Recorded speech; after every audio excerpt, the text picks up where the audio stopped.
Hello friends, welcome to the channel. So today we are going to start the magnetic circuits part. So before going to the lecture, we should know what are the basic terminologies, that is the basic definitions, the terms what we are going to use throughout the lecture. Okay, so one by one we will go with all the definitions. So first definition is about what is magnet and what is magnetism. So we all know that a substance that attracts the iron pieces is called a magnet, and the property by which this attraction or the repulsion we can say takes place is called what? The magnetism, right? After that, the next term is about the magnetic field. So the region around the magnet where its pole exhibit a force of attraction or repulsion is called the magnetic field. Okay, so it is about the area which is around the magnet like this, that is called what? Magnetic field. And we know that if the same poles are there, then there will be a repulsion force, means the force will be in this direction. Okay, and if we have opposite poles together, then the force direction will be towards each other, that is called what? Attraction force. Okay, so this is called the magnetic field. Now what are the properties of magnetic field? So there are some important properties which we will use.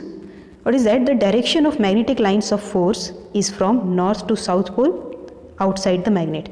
We know that if we have a north-south pole of a magnet, then always the magnetic lines starts from north pole and it will go to the south pole. Okay, this is the direction for magnetic lines, but this is outside the magnet. And if you see inside the magnet, so the direction is from south to north.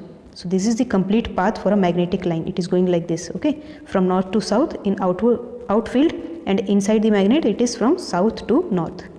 Okay, the next property is the tendency is to follow the least reluctance path.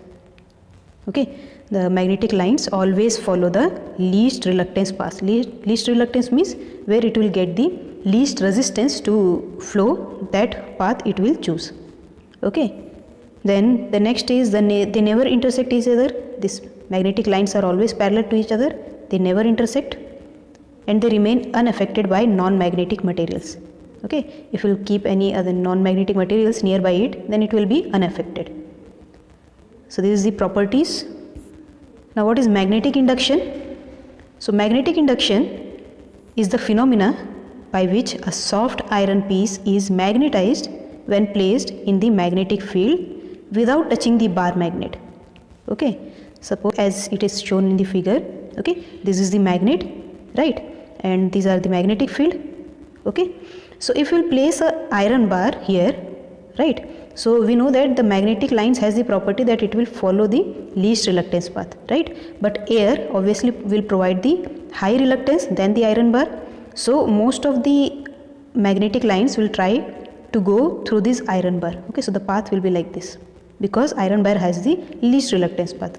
Now because of this effect, the iron bar will also get magnetized without directly coming into the contact with this magnet, and that effect is known as what? That is called the magnetic induction. Okay, without coming in direct touch, it is getting magnetized. After this, we have magnetic flux. So what is magnetic flux? If we have a north and south pole, so there will be some magnetic lines, that is called lines of magnetic fields. So these lines are called what? The flux, magnetic flux. Okay, the number of these magnetic lines are called what? Magnetic flux, and it is measured in unit Weber. And one more thing, that 1 Weber means what? That is equals to 10 to the power 8 lines of magnetic force. Okay, this magnetic force lines 1, 2, 3, 4 like this, when we will have 10 to the power 8 lines of magnetic force, that is called what? 1 Weber. And the lines of magnetic force is also called as Maxwell's. So we can say that 10 to the power 8 Maxwell's equals to 1 Weber, right? Now the last terminology is magnetic flux density. So this is the density, means it is related with the area. So according to this formula, the magnetic flux density is what? It is the ratio of magnetic flux to the area, or we can say that magnetic flux density at a point is the flux per unit area. Okay, as we have shown in the diagram. So how many number of lines flowing through that unit area, that is called what? The magnetic flux density. Okay, so this is all about today's lecture. One more lecture will be there for the basic terminologies related to magnetic circuits, will be there shortly. So keep watching. Thank you all.